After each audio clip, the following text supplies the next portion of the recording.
Okay, in this penultimate part of the lecture, we're going to look at multivariate distributions and their expectations.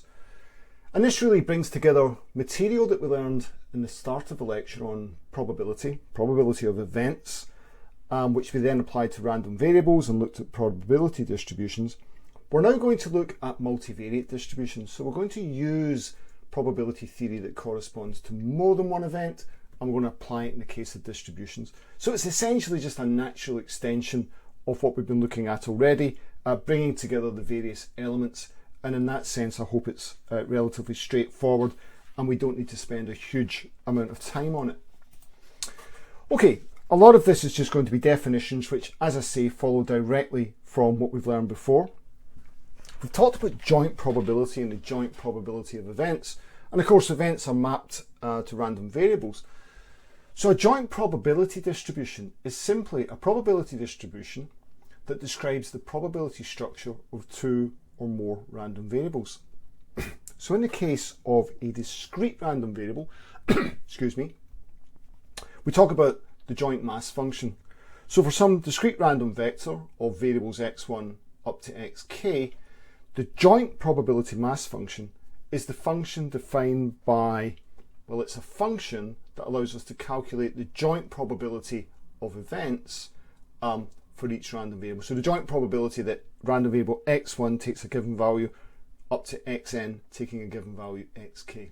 Okay, and the joint PMF must be non-negative for all values.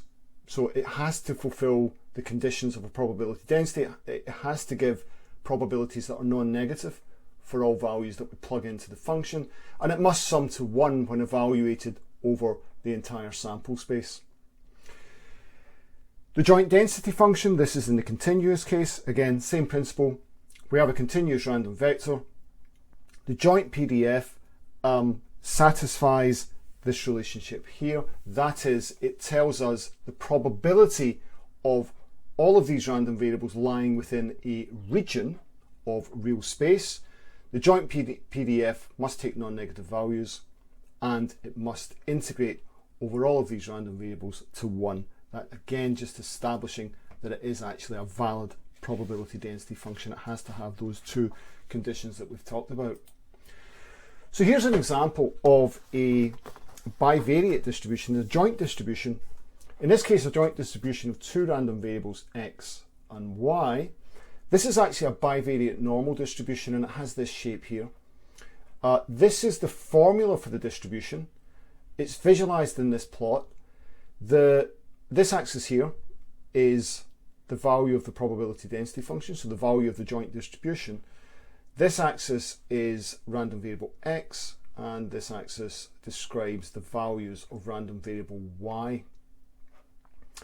And this distribution is defined by 4 parameters, mu x and mu y, sigma x and sigma y, but one additional parameter, rho, which tells us about the correlation between x and y, and I'll define that formally later, what we mean by correlation and the concept of covariance.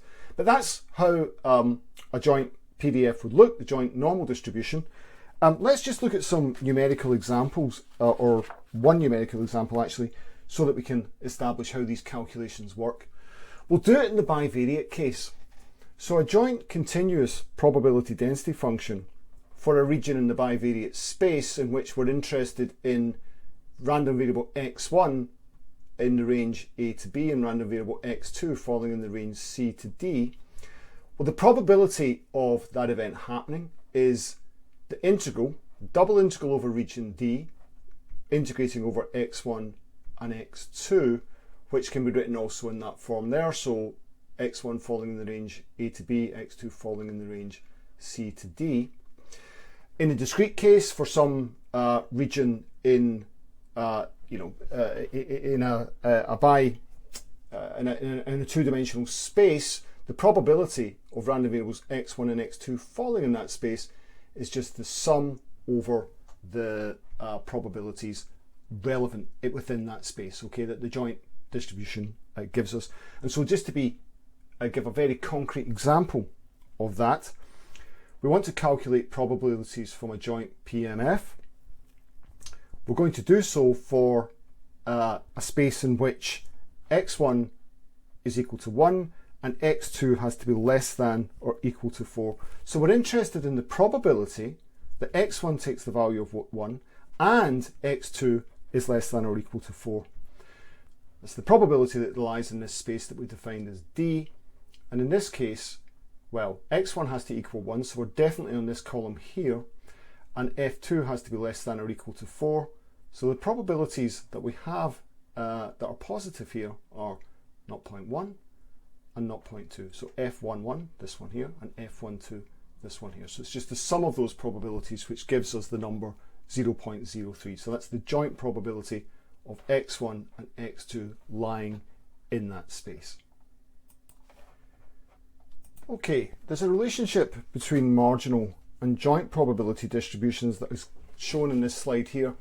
And that is that when we have a joint mass function or a joint density function, we can find the value of a marginal mass function or a marginal density function for some particular random variable, which we've denoted xi, by summing the joint PDF over all values of x that are not I. Or in other words, in the case of the marginal density function, of integrating out over the ranges of all variables that are not I. So the marginal PMF of a discrete random variable xi is related to the joint PMF in the following way. The function, the marginal PMF, marginal probability mass function of xi, is the sum over all random variables that are not xi of the joint PMF.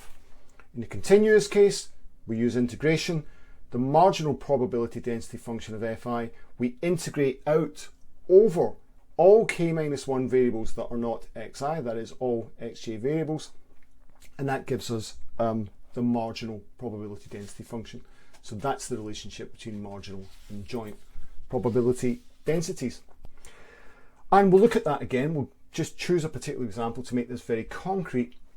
In the bivariate case, for random variables x1 and x2, what we're saying is the marginal probability density function can be found, or marginal probability distribution, sorry, in the discrete case can be found by summing the joint distribution over values of x2, and in the continuous case by integrating the joint PDF over x2. So here's an example. We want to calculate marginal probabilities from a joint PMF. So the joint PMF for x1, all we need to do is sum over the values of x2, which are given in the rows. So we would sum this column, we get 0.3, sum this column, we get 0.5, sum this column, we get 1.25, and if we sum this column, we get 0.75.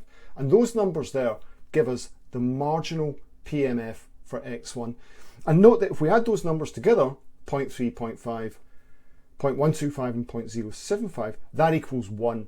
And that's what we need, of course, for this marginal to be a valid PMF. It's got to have non-negative values, which it does have, and it's got to sum to 1.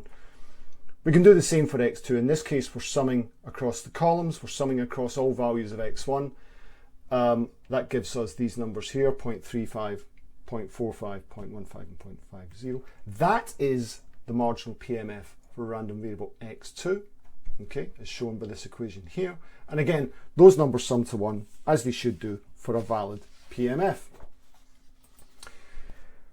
Okay, conditional probability distributions. Now we talked about conditional probability of events, and this follows through when we look at random variables, and therefore we can construct a probability distribution for conditional probabilities.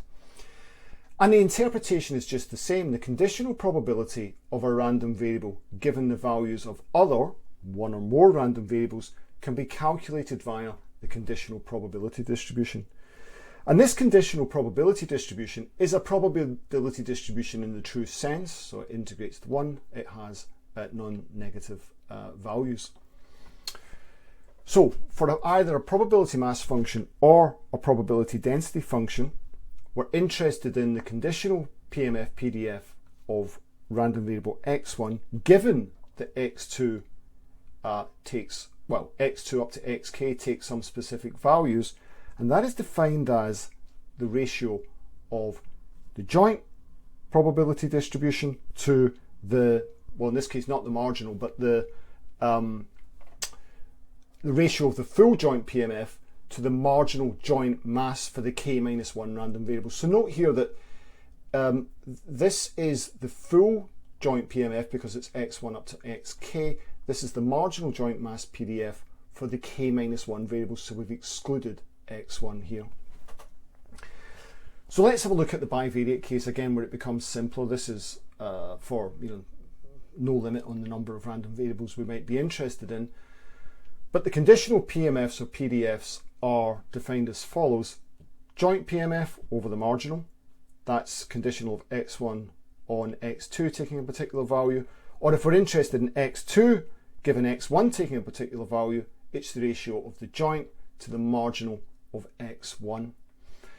And in the discrete case, this becomes f conditional x1 conditional on x2 equals the probability of x1 taking the value x1 given x2 takes a given value is the joint probability over the marginal. So exactly the same as the situation that we discussed when we introduced conditional probability at the very start of this lecture. Okay, and again, here's a numeric example just to make it clear. Let's focus on this column here. We're going to calculate the conditional PMF for x2 given that x1 takes the value of 2. So we've got to stick in this column because x1 has to take the value of 2. These are the joint probabilities in the table. So to calculate the conditional probabilities, we're going to take the joint probability and divide by the marginal. In this case, 0.5. We know we can calculate the marginal probability in that way. We're going to do that for x2 taking the value 1, given x1 has the value of 2. We're going to do it for the x1 having the value 2, given that x2 has the value 2. It's 2 divided by 0.5. Then we go to 3, x2 taking the value of 3, given that x1 has a value of 2, 0.05, so on and so forth. Fourth one's just 0. And that gives us our conditional probabilities. We add those together and it equals 1. Again, that property must hold for a valid mass function of any type, and it shows us that in this case our conditional PMF does in fact have that property and therefore is valid. So the relationship then between conditional, joint and marginal random variables or probability densities is shown in this table here, and all that is really is just an extension. We talked earlier about the chain rule for events, and that carries over into random variables. It's the same thing, it also applies to random variables. So conditional probability gives us an explicit relationship between joint, marginal and conditional mass and density functions. So for example, consider 3 continuous random variables, x1, x2 and x3. They have a joint PDF. Then we can write that joint PDF using the chain rule that we discussed earlier in terms of events in the following form. And that therefore allows us to solve for the marginal density in terms of that relationship given there. And equivalent relationships hold in the discrete case and can be extended to determine the explicit relationship between joint, marginal and conditional mass and density functions for any number of random variables. So we could extend this to k random variables. And this is just the theorem of total probability, but written here in terms of multivariate distributions. Okay, let's turn now to the concept of expectation. This is really simple. There's nothing new to learn here about expectation in the multivariate setting, so we just need to state the definition. For random variables that have a joint mass or density function given by this function here, f x1 to xk, and for a scalar function, the expectation of the function of those random variables is defined in the discrete and continuous cases in an analogous way than it is in a univariate setting. So the expectation of that function of those random variables is, in a discrete case, the summation of the function of the random variables times the joint probability mass function, and in the continuous case, the integral of the same. And the properties of expectation carry over in the multivariate setting. So again, let G and H be real valued functions, let A and B be constants, then that's the relationship that holds. We looked at it in the univariate case, and it's essentially exactly the same principle in the multivariate setting. Now, one additional consideration that we do have in the multivariate setting that we haven't discussed so far is the concept of covariance and correlation. And covariance and correlation are important because they provide numerical measures of the direction and strength of the relationship between two variables. Covariance tells us about direction, and correlation tells us both about direction and strength. Now, the covariance of random variables, let's say there's two of them, x1 and x2, to keep it simple, with joint PMF x1, fx1, x2, is defined as, well, first the notation, COV, the covariance of x1 and x2 is equal to the expected value of x1 minus its mean times x2 minus its mean. It can also be written in this form. And what it's telling us is, it's telling us about the direction of a relationship between two variables. This quantity covariance can be positive or it can be negative. And when it's positive, it tells us that there's a positive association between the two variables. That is, large values of x1 tend to be associated with large values of x2. The two variables are moving in the same direction. When it's negative, that tells us that large values of x1 tend to be associated with small values of x2. In a sense, the variables are moving in opposite directions. Okay. So it tells us how variables are associated or moving in relation to one another. And covariance tells us about the direction of a relationship. Are they positively associated? Are they negatively associated? But it's not so good at telling us about the strength of the relationship, because the magnitude of covariance can just be a result from the magnitude of random variables themselves, according to this formula. So what we also often use in terms of covariance when we want to describe the association between two variables is the concept of correlation. And correlation is simply COR, in this case, that's the notation. It's simply the covariance normalized by the square root of the variance of x1 times the variance of x2. And what this normalization does is it forces the correlation to lie in the closed interval between -1 and 1. Okay, so -1 tells us that the two variables are identical, but negatively, one is the negative of the other. And a value of 1 would tell us that the two variables are identical, they're essentially exactly the same. And between 0 and -1 and between 0 and 1, as those numbers grow in magnitude, that measures the strength of the association that we're looking at. Now, related to this concept of covariance and correlation is the concept of independence. We've talked actually about independent events, but we also can talk about the independence for random variables. So events are independent if their joint probability, we said earlier, factorizes into the product of the marginal probabilities. Remember we covered that earlier in the notes. Well, it's exactly the same for random variables. And this is the definition here. Random variables x1 to xk are said to be independent if and only if their joint CDF or their joint PDF mass function factorizes into the k marginal CDFs and the k mass functions or PDFs. So the product of these marginals is equal to the joint. That is when we know two random variables or any random variables are independent. In the case of two random variables, the notation we use for independence is this symbol here. This says x1 and x2 are independent if the joint mass function for joint density function for x1 and x2 factorizes into the product of the marginals. Sorry, that should be x2 and x2. And if that is the case, the expectations will also factorize, and that is proven in this example here, but should be fairly easy to follow that. Independence must imply that the covariance between x1 and x2 is equal to the correlation is equal in this case to 0. So independent random variables have 0 covariance, 0 correlation. Okay, just one more concept to cover in the main part of this lecture before we summarise, and that's conditional expectation. Conditional probability density functions or probability mass functions can be used to calculate expected values. So we can apply the concept of expectation to any PDF or PMF, including conditional ones. And conditional expectation of x1 given x2 is defined in the discrete case as the sum of x1 times the conditional mass function, and in the case of the continuous random variable, the integral over x1, all the values x1 can take, times the conditional PDF. And the conditional expected value has all of the properties of expected values outlined above, so we won't repeat them.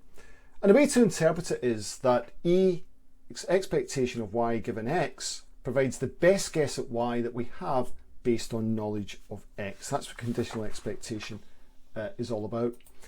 Now, one important law that we'll use possibly in the course, and it's very important in certain areas of statistics, is known as the law of iterated expectation. And it's important because actually in some cases it can greatly simplify our calculations using the following theorem. And that is, for two random variables x1 and x2 with joint distribution fx1, x2, the marginal expectation of x1 can be calculated by taking the expectation over x2 of the conditional expectation of x1 given x2. And this is proven here, a really simple proof. This is just saying that the marginal expectation of x1 can be calculated from the joint distribution by integrating over x2. We can write the joint distribution using the theorem of, or using the chain rule as the conditional times the marginal, and that's how we get the result. What I want you to remember from this, the important point is the expectation, the marginal expectation of x1 can be calculated by finding the conditional expectation of x1 given x2, and then taking the expectation of that function with respect to the marginal density for x2. So we essentially integrate x2 out of the conditional, and that gives us the marginal.